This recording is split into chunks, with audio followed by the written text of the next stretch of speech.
Salam alaikum.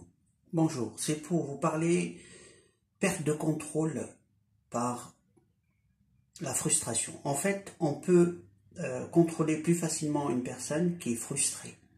Donc on provoque une frustration ou des frustrations qui ensuite la personne est beaucoup plus facilement attaquable dans ce domaine. Un exemple, une personne qui a des envies d'avoir des rapports avec sexuels, c'est plus facile de manipuler pour qu'il passe à l'acte dans le sens de l'interdit, pas dans le sens de l'autorisé. Et donc, on crée des frustrations dans tous les domaines. Quelqu'un qui a faim, il n'a pas de quoi manger, il est capable d'aller voler ou demander. Donc, s'il demande, il trouve personne, il a des chances qu'il aille voler pour se nourrir ou nourrir sa famille. Et c'est valable pour que ce soit pour les humains ou les non-humains. La seule chose qu'il y a, c'est justement plus les nanites qui rentrent en jeu dans le genre ils te donnent une légitimité dans l'action de tes actes, dans le sens où tu as toujours un justificatif de cette action qui est néfaste. Mais le problème, justement, comment la contrer? Le problème, il est là. Comment contrer ces actions? Le problème, il faut les repérer. Donc, ils ont mis un système donné, par exemple, dans le Maghreb, pour se marier, il faut une fortune. Et on ne peut pas vivre en couple tant qu'on n'est pas marié légitimement, chose qui est dans la religion et le dit clairement.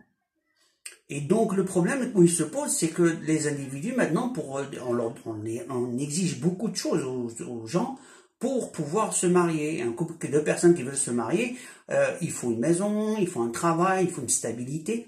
En attendant, ils font quoi? Alors, ils vivent dans la frustration et ils essayent d'être patients. Ça peut se faire dans le sens qu'il n'y a pas les nanites. Mais quand il y a les nanites et les diables et le perte de contrôle, c'est l'objectif de cette vidéo. La question est le support. J'ai parlé dans un domaine très important, puisque les rapports hommes-femmes, c'est le classique, mais ils arrivent même à contrôler des gens pour qu'ils aient des rapports femmes-femmes ou hommes-hommes. Je vais vous dire pourquoi.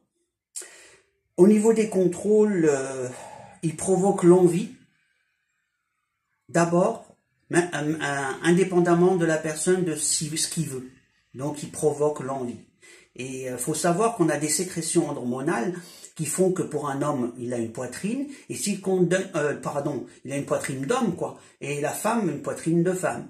Et la question est, si on met des hormones de femme pour un homme, les conséquences sont graves, sa poitrine elle se transforme. Donc on voit bien l'action hormonale ou l'action des produits qu'on peut ingérer ou provoquer par des ondes, d'un mécanisme qui provoque justement soit des envies, soit des transformations.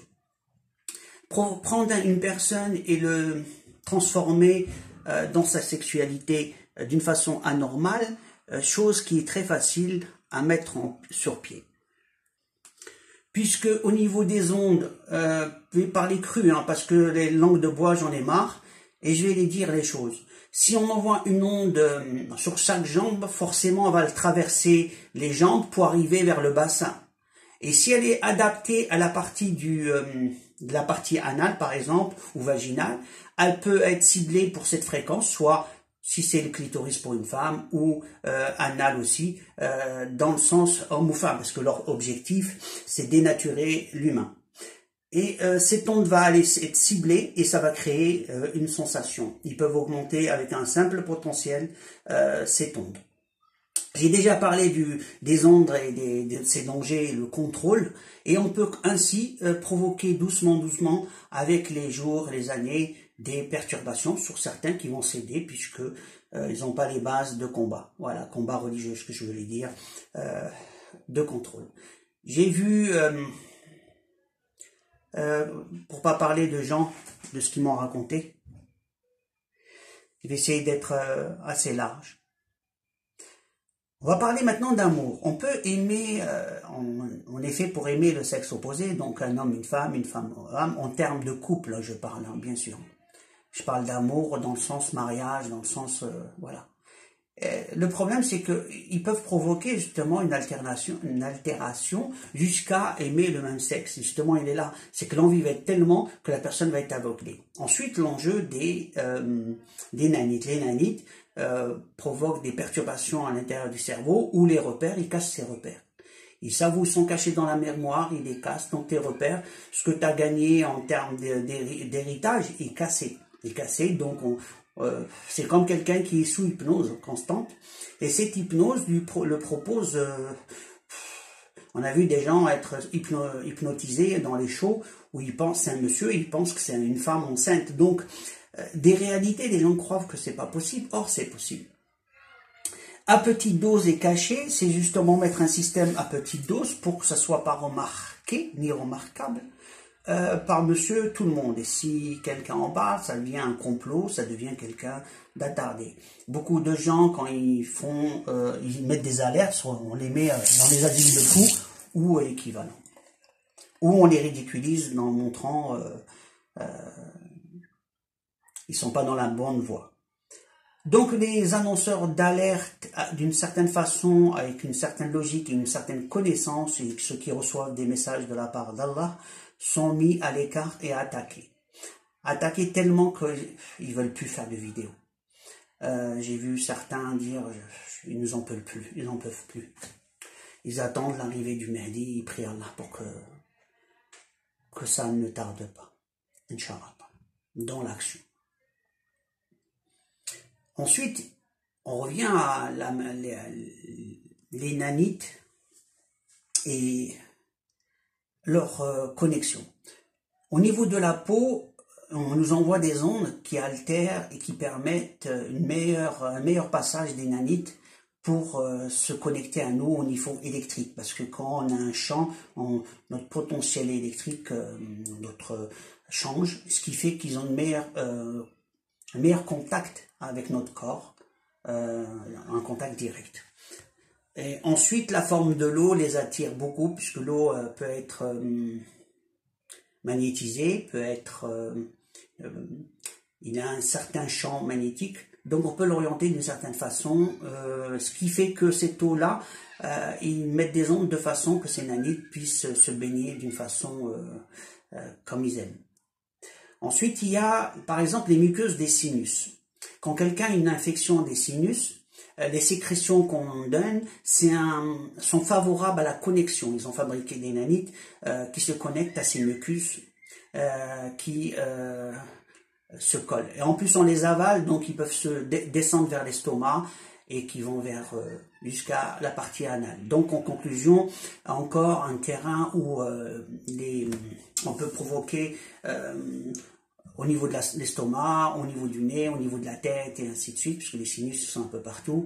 Et cette sécrétion, justement, perturbe soit le côlon. On dit que le côlon, c'est le deuxième cerveau, on va dire. C'est-à-dire que beaucoup de choses se passent là-bas, et très important. Donc le contrôle, souvent, ils aiment les gaz. Les gaz qu'on dégage, par exemple, quand quelqu'un dégage des gaz, ces gaz-là, leur nature, permettent une meilleure adhésion des nanites. Ils aiment bien ces gaz, pas parce que ça pue, c'est vrai que ça pue, ils aiment ces mauvaises odeurs parce que ces gaz ont une nature, justement, où ils peuvent mieux se mettre en contact. Les bonnes odeurs, ils ont du mal à y adhérer. Je ne sais pas pourquoi, mais c'est comme ça. Les bonnes odeurs, ils n'aiment pas. Les mauvaises odeurs, ils aiment bien, et pour la seule raison qu'ils se collent. Quand j'ai eu beaucoup de témoignages des nanites ils disaient deux choses.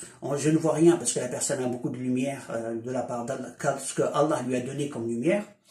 Et on a tous une lumière, qu'Allah lui a repris sa lumière. Donc, Inch'Allah, qu'Allah nous donne beaucoup de lumière. Et donc, ils n'ont pas une bonne visibilité au niveau du cerveau pour se connecter avec précision. De là-bas, il y a la deuxième, c'est donc les bonnes odeurs, comme je disais, pour ne pas perdre le fil.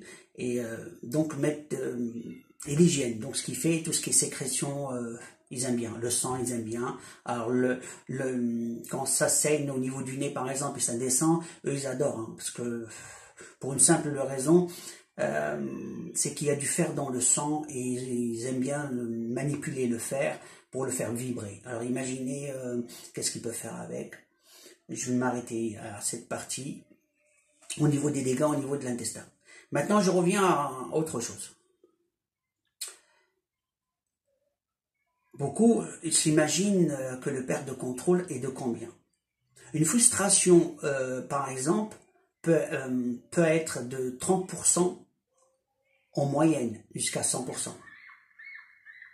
Il m'est arrivé à savoir ma perte de contrôle et de combien, il m'est arrivé, je crois, arriver à 70%. C'est énorme, 70%. Là-bas, je ne fais pas grand-chose. Hein. Je me mets en stand-by, je me prends tous les systèmes de protection et au bout de quelques jours pour récupérer, je prie Allah pour qu'il me restructure. Donc je fais al-Qiyah, je prends tout ce qui est hygiène, je change d'endroit et ainsi de suite. Mais les attaques sont multiples. Alors la peau, le corps, les ondes, on a les sécrétions des sinus, parce que j'ai une infection des sinus constante, j'ai du froid aux sinus constamment, je vis avec. Et ce froid, c'est comme un frigidaire, hein. Faut bien comprendre, hein. On n'est pas fait pour dégager autant de froid, parce qu'on va dire, tiens, c'est le sang qui n'arrive pas, non, c'est un froid glacial. Petite parenthèse encore, j'essaie de me souvenir à ce que je voulais vous dire sur le contrôle.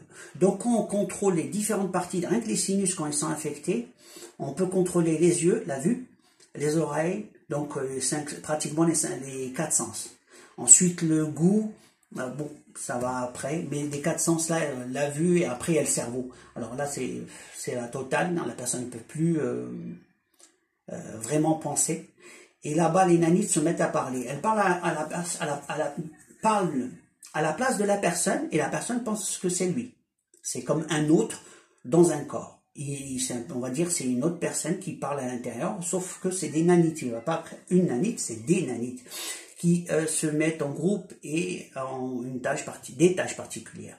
Elles bloquent les différentes canaux d'information du corps pour pas que ça arrive à être géré dans le cerveau. Le cerveau, il attend des informations, on lui donne des informations erronées, provoquées, de façon à perturber ses sensations, créer des frustrations, créer un désir, créer une envie de faire des choses, voilà, et ce, à répétition, jusqu'à ça rentre et que ça devienne un quotidien et une forme de vie, voilà. Une acceptation de la personne. Et c'est leur objectif. Ceux qui prient reprennent le chemin, Allah leur montre le chemin et les guide, et ils s'en sortent, mais sinon c'est très dur pour ceux qui ne vont pas dans ce sens de quête. Ils se laissent aller à leur passion, puisqu'il y a le contrôle qui va, quelqu'un qui les contrôle de l'intérieur, et qui est désastreux. Désastreux parce que la personne veut les emmener vers les passions, la débauche, le non-Dieu, puisqu'ils veulent que Dieu, pour eux, les gens perdent leur foi, l'amour d'Allah, la crainte d'Allah, et les passions dans le sens d'arranger la planète, aimer les autres, le partage de positif entre les gens. Ils aiment bien tous les gens barbares, que ce soit religieux ou pas religieux, hein. Ils aiment chacun, ils vont essayer de le convaincre selon sa logique pour qu'ils deviennent extrémistes ou autres. De toutes les façons, c'est des gens néfastes pour la société.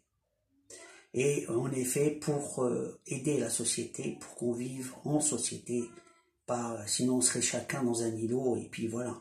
Et c'est pas l'objectif de notre existence. Notre objectif, c'est de craindre Allah, chercher Allah et l'aimer, de craindre, obéir à ses lois. Chose qui est très dure dans notre temps puisqu'on est connecté. Maintenant, comment se déconnecter? Pour ce qui me concerne, j'ai eu la chance, de l'aide d'Allah, j'ai eu beaucoup d'attaques et ensuite j'ai eu beaucoup d'aide d'Allah. Cette aide, malgré les attaques, elles sont déclarées, elles sont devant moi. Il faut dire que entre les djinns et les humains, ils me parlent. Il faut dire que c'est comme on m'a connecté, ils me parlent directement. Donc, que ce soit des djinns ou des humains, ils ont des postes comme tout le monde, hein. Et leur objectif, c'est justement, ils ont un cahier de charge. Penser négativement par rapport à la religion, par rapport à Dieu, c'est des répétitions, c'est devenu tellement classique, je leur dis de niveau il est bas, parce que c'est toujours les mêmes attaques, et les mêmes styles d'attaque, avec les mêmes reproches, avec les mêmes façons de voir les choses. Et ils essayent de faire chercher la faille. Et moi, je demande secours à Allah, et qui me guide, qui me donne son amour, et que je l'aime encore, et que j'aille dans son obéissance. Les signes que je reçois sont directs, sont palpables, ils sont véridiques, et ils essayent de cacher le vrai par le faux. C'est-à-dire que comme je reçois des signes, ils essaient de me rajouter d'autres signes pour perturber, pour pas que je voie la vérité. Et donc je mets un stand-by, c'est-à-dire que j'attends pour mieux et avoir dans mon cœur le vrai message et vérifier la différence. Donc souvent je prends du recul pour bien voir. Il y a des moments où la lumière est telle que je ressens que c'est ça, c'est pas autre chose, c'est comme ça. Voilà. Et c'est le meilleur moment que j'aime parce que je sais que ça y est, c'est une certitude en moi. Et qu'est-ce que je voulais dire d'autre? Donc voilà, et il faut dire que les djinns qui nous attaquent sont réels. On dit que c'est des diables, mais c'est devenu pire c'est pire, puisque les diables, on va dire que c'est une partie. Mais maintenant, il y a des djinns juste par rapport à un salaire. Ils ont accepté de travailler pour un salaire. Donc, ils courent vers l'enfer pour un salaire, juste pour travailler, pour nourrir sa famille, par exemple. Certains sont pauvres, ils sont obligés d'aller travailler, ils vont travailler dans l'équipe. On va leur proposer, d'autres, on va les manipuler. J'ai vu des manipulations de djinns, car ils avaient peur de s'approcher, on va dire, et d'avoir des sanctions. Ils ont envoyé des enfants en disant tiens, il va pas voir, il va s'en prendre aux enfants, par exemple, en termes d'attaque contre des djinns. Et tout ça, ils sont partis chez le papa, ils lui ont dit voilà, on veut faire une blague à quelqu'un, une farce, et on a besoin d'un enfant pour lui faire une sorte un mensonge, quoi, mignon, quoi. Comme si on voulait faire une fête et la mascotte c'est l'enfant, juste donc voilà. L'idée c'était voilà vraiment de la manipulation à 2 balles. Maintenant on revient, là j'ai des ondes qui m'attaquent, qui m'empêchent de réfléchir, ça devient un peu fatigant.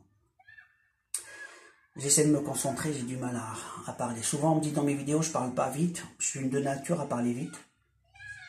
Donc même très vite, le seul problème c'est que quand je reçois des ondes, ça altère mon fonctionnement. Et c'est le cas là. Ils ne voulaient pas que je fasse cette vidéo. Et la phrase qu'ils avaient dit, en moins ils disent le moins d'informations possible. Donc ils changent pratiquement. C'est comme si moi j'ai une phrase, je veux dire une phrase, ils me donnent une autre. Voilà. Je ferai une continuité de cette vidéo, puisqu'il y a des gens qui sont arrivés à la maison, et donc la suite dans la prochaine vidéo. Je vous remercie.